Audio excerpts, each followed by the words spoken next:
வாழ்க வையகம், வாழ்க வையகம், வாழ்க வளமுடன்.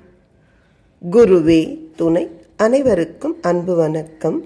ஆசான் அருட்தந்தை வேதாத்ரி மகரிஷி அவர்களது ஞான களஞ்சிய கவிதைகள் படித்துக் கொண்டிருக்கிறோம்.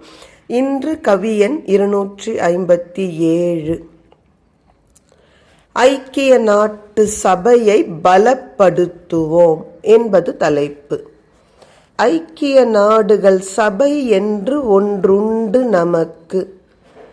அதிலுள்ள சில குறைகள் தம்மை போக்கி அதனை ஐக்கியமாய் உலகனைத்து மக்களுமே பொதுவாய் ஆளும் வகையில் திருத்தி அமைத்து விட்டால் போதும்.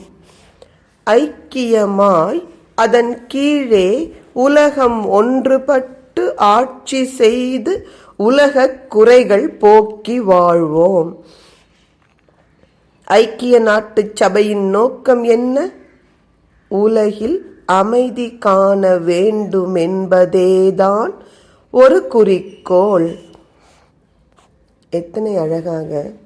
ஒற்றுமைதான் உயர்வு, வலிமை என்பதை அருட்தந்தை எடுத்து சொல்றாருன்னு பாருங்க.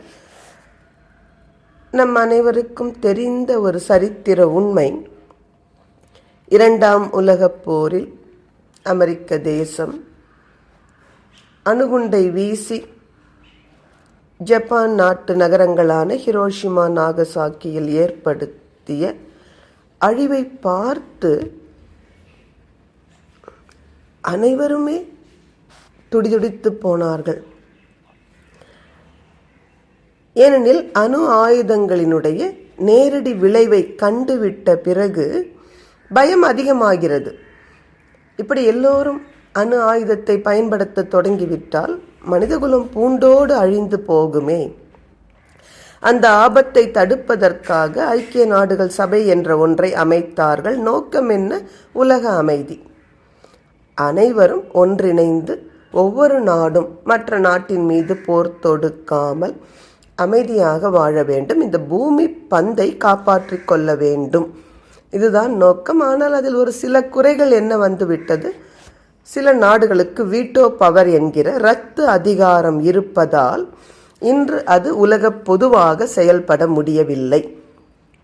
அதனால அருட்தந்தை சொல்றாங்க, இருக்கிற ஐநா சபையை குறை சொல்ல வேண்டாம், அதில் உள்ள சில குறைகளை மட்டும் போக்கிவிட்டு உலக நாடுகள் அனைத்தும் அதன் கீழே ஒன்று இணைந்து மகிழ்ச்சியாக அமைதியாக வாழ்வதற்கு வழி காண்போம். நன்றி. வாழ்க வளமுடன்.